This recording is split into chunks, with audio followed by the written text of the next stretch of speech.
It is our free money question of the day right now, though, first. And Jeff is the contestant. Comes from the Hubaika Law Firm. Jeff, good morning. Good morning, Bill. How are you? Good. Are you ready to go? Yes, I am. For $100 in cash, here is your question. In 2009, do you remember the very fast plastic tricycle that kids, it was really big in the late 70s? The big wheel. Remember that? Yes, I do. You could kind of squeal out and all that stuff. And anyway, the big wheel was elected into the Toy Hall of Fame in 2009. What legendary original toy was also elected in that year? Ready? Go. Original toy. One of the originals ever. Slinky? You're going to go with Slinky. That's a good guess. Yeah. I think it was just a couple years ago for the Slinky, though. Let me just make sure, though, that there wasn't the Slinky wasn't in there in 2009. In 2009, the Nintendo Game Boy. Oh, yeah. The big wheel.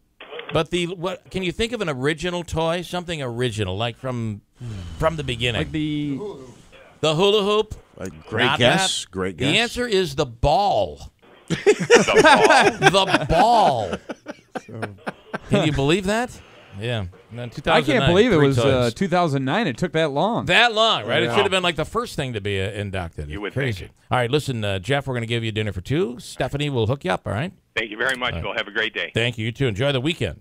Congressman Richard Hanna, good morning. Hey, how you doing? Good. How are you doing? I'm well, thank you. Very well. You are now in the home stretch. Yeah, I'm on the downside, but we'll be busy right till the end of the month. So, your impression on election night? It was a surprise, I think, to a lot of people. But, if you look at New York State, it isn't hard to figure out why this happened or the impetus for it.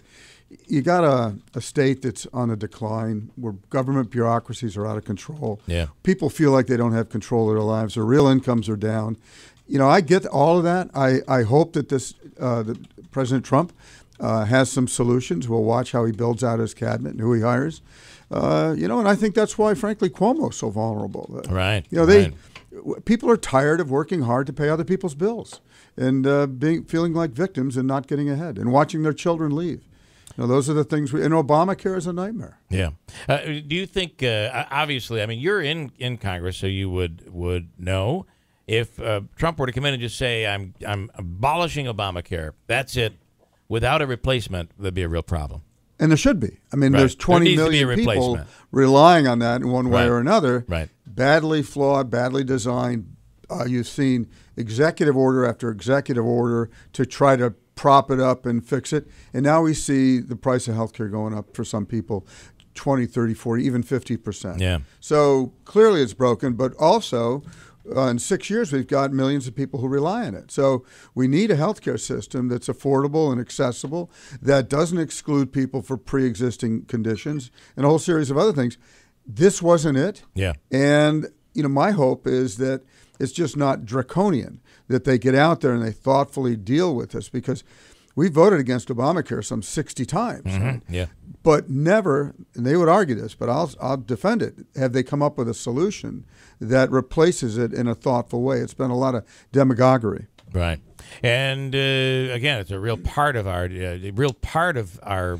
system now. It's going to be hard to just. You bet, it's ingrained. I compare it to the game Kerplunk, as long as we're talking about games. But sooner or later, that one stick you pull out, all the marbles come falling down. Sure. Yeah. And you can look at regulation. I'm on the Small Business Committee. Mm-hmm. The proliferation of regulations that really hurt small business has been profound. The Waters of the U.S. Act, which turns a puddle in your parking lot out here into a federal right-of-way or whatever you want to call it. Yeah. Those are absurd notions. You have to respect business if you want to help people, because that's where the taxes come from. That's who pays the bills, the middle class. Mm-hmm. They always have. I'm going to ask you. I wanted to ask you, one of the top news stories this morning is that President Obama and President-elect Trump sat down and talked yesterday. I know you said you would welcome and wanted to make the transition for your replacement as smooth as possible. Have you spoken with Claudia Tenney? Will you be speaking with her soon? No, but our office has contacted her, and I've reached out to. I've called her. I'm looking forward to hearing back. I'm happy to talk to her. This job isn't about Claudia or me or any differences we've had politically. This is a job for 720,000 people, and we're going to work this through, and we're going to help in every imaginable way, and that's our goal, and we can do that. Our files are clear. Everything is laid out. It'll be smooth, I promise you, and we'll do everything we can to cooperate with Claudia going forward. Do you? Are you? I think, if I'm correct, you were not overly surprised by the outcome of the congressional race. No. Why would you be? I mean, every poll had that direction. And Kim Meyer, a nice lady from the Binghamton area, it's a tough lift. Yeah. And Claudia's run for multiple offices, had a lot of name recognition, and I think with identifying herself so closely with Trump in this district, and you saw the numbers, it was a good strategy, and she's successful. But winning an election is not the same as serving the 700,000 people. Right. Now, that's the goal, to get out there every day. It's a real job to help people, take care of people, listen to their needs, and try to be broadly representative, within the confines of being elected as a Republican and a conservative. Well, if you were to give her that's advice right there. But the ultimate advice is, I mean, she's going to be in the majority with a Republican president. Well, the majority is substantial. Paul Ryan lost about 5 people, so they'll be down, I think, 240, which is a lot. So any one member in the Republican Party is not that significant in votes because it's so close. Right. But she'll be there when they do whatever they do to Obamacare, whatever they do to Dodd-Frank, however they react to all these issues that have kind of culminated over the last 8 years that people have such profound objections to. So, like they'll defund Planned Parenthood right away. That's one of the things I think that they'll do. There'll be Can a lot they get that through the Senate, though? I mean, with the 40, it depends how they do this. What they leverage it.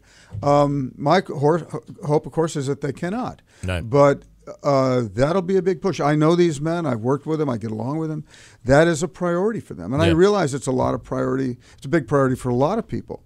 But I think if you're going to be the party of personal freedom, that requires tolerance on both sides. Gay rights is important. If you watch how they're talking about environmental issues right now, that's concerning.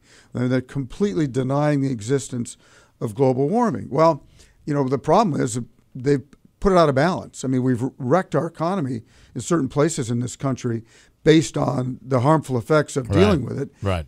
We need a more thoughtful conversation over that issue. How do you work towards? And first of all, a better environment is just a no-brainer. I mean, anybody.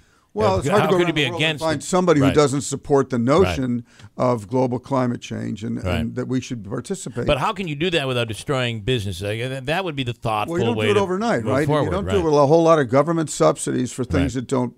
And I've always been out there against windmills. They're wildly expensive, and they produce very little electricity, and they cost the public a lot. But there are other things you can do. Geothermal makes sense. Solar makes sense. There are things that you can promote that you don't have to spend a lot of money on through the government because they make economic sense. And it can't be at the breakneck speed that I think Obama's been trying to do it. Did he do too much too fast? I mean, health care, the Obamacare. You know what they did? And I think that everybody can make this mistake. When you own all 3 branches of government, like Nancy Pelosi did and Obama, and you put something out there like Obamacare that is 18% of our economy, and you take it over and put it out there as if it's some wonderful opportunity for the public, and without Republican input, without both sides coming up with the outcome, you damn yourself to a permanent battle. And it didn't happen in 4, but the effects happened after 4. Right, we're beginning to see now what it's really like. And it's designed by bureaucrats and healthcare companies and insurance companies. It's not a patient-centered plan, and it needs to be. I want to take Mike just quickly, who's on the phones in Whitesboro. Mike, you're on with Congressman Richard Hanna. Good morning. Hi, Congressman. Hey. I'm trying to wrap my head around this. I'm glad that you see that there's too many regulations for businesses. But why would you support someone like Clinton and Myers over Trump and Tenney when after You just said that we have to reduce. Well, I've always regulations. been. I'm trying to understand Yeah, you. well, that's a fair question. I've always been at the edge of all of these issues. I mean, I'm a guy who's been in business. I've watched the decline in New York State. It's not news to me. But you're asking about particular individuals. My support of Hillary was not born out of my lack of a desire to support a Republican. Right. No more than it was for Ms. Tenney. I'm looking for better candidates, people who are out there actually producing a product that I can look at and be proud of. I didn't see that in Trump. The vulgarity of his campaign was deeply disturbing for me, and I think it was for just about everybody at one level. So it gave me great concern, and I'm still concerned. Watch who he hires in his cabinet, and I'm here to help Claudia in any way I can. That's my job, and I'm pleased to do that. And I've watched her record, and I feel similarly. Isn't it interesting how Mike? Thanks for the call. Isn't it interesting how both of these candidates, Trump and Claudia Tenney, have been so much have been very polarized, and the establishment. I mean, the big loser here is the establishment because they came out so strongly, and it was not just you. I mean, you were the first, and you're the first certainly to. Well, there's thousands. I mean, Poll and Powell on down. Yeah. It's not just me. And, I don't think that saying you're going to not vote for Trump is what everybody wanted me to do. Right. That's okay. Do that. Just don't say you're going to vote for Hillary. Well, you can't have it both ways. Right. That's cowardice. So I did the thing that I thought was right. And, I've heard a lot about it and heard a lot of positive about it. Yeah. The Republican Party did not come up with a candidate that I was enthusiastic about. But I remind you, Steve Wells, a great guy from Casanova, we raised a lot of money. We worked hard for him. He ran in a primary. He did a great job, a bright, nice guy. So it's not like I wasn't all in for the Republican Party. I just wanted better choices, and I didn't have them coming. How are you handling the? It's funny because the Jim Zeka crew and the Trump ralliers who would oftentimes go to your office and protest out in your office. They'd never do. They'd never call me and invite me down. I always thought, let me know when you're there because they just show up. But none of that ever bothered me. I don't pay. I tell you the truth. I literally don't pay attention. But they weren't mean. I don't believe they were. No, I don't think that. I know Benedict Hanna, I thought. Or Turncoat Hanna. Okay, all right. But let me ask you about the meanness that now all of a sudden, if you disagree, and it was a pretty brave thing, I feel, for you to come out and endorse Hillary Clinton as a Republican. Well, we've been out there. You're going to get some crap on that, but you know what? We got tens of thousands of positive from this district too. It's not a one-way street, and and I think that if you look at the racism, the bigotry, the narrowness, the white supremacists, we hear from all those people. Right. So some of the phone calls we get and emails are so hateful and vicious that it's hard to imagine that those people have a thoughtful way to address our future. Right. It's like he's unleashed a lot of anger and frustration, and I get that. I mean, the people are left behind. Right. They're watching their children being left behind. A lot of it is up to us, though, to catch up ourselves. Education today in this country has never been more important. Right. The ability to compete. And you look at New York State, it is the quintessential example of what's wrong with the U.S. government. Right. We have killed what once made us great. On the heels of what you just said, I have to ask, what do you make of what we're seeing overnight in Portland? People are burning flags.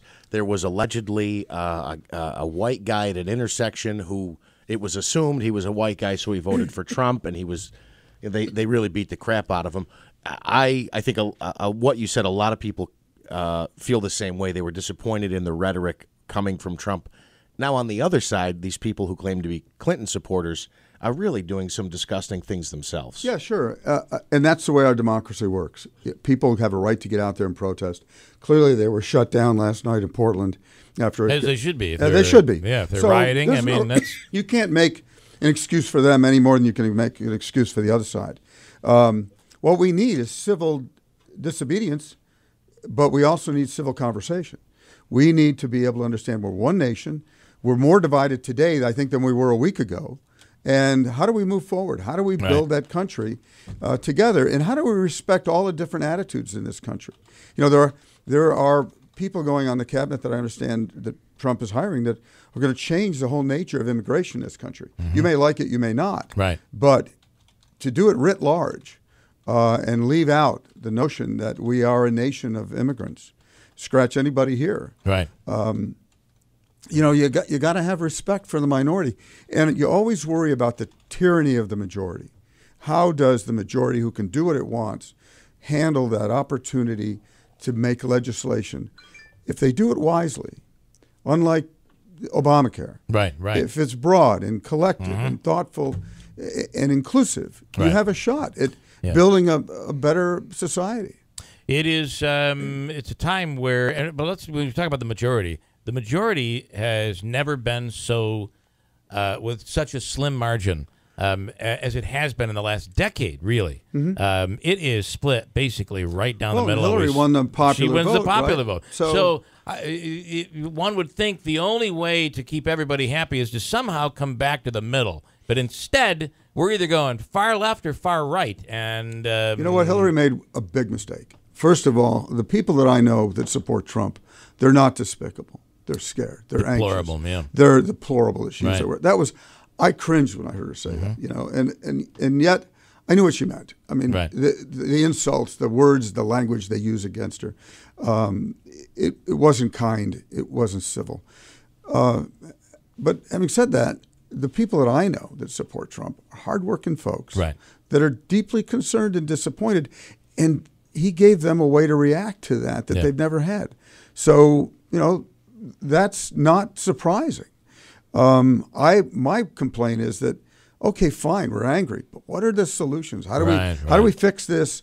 You know, if everybody loses Obamacare in the next month or two, what are they going to replace it with? How's it going to look, and who can afford it? And by the way, people who are concerned about the national debt, which is almost $20 trillion, Trump's plan will double it.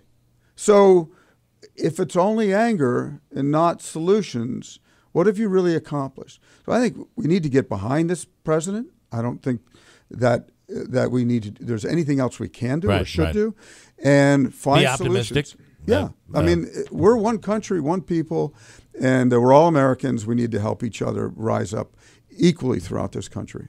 Congressman Richard Hanna, thank you so much for taking the time this morning.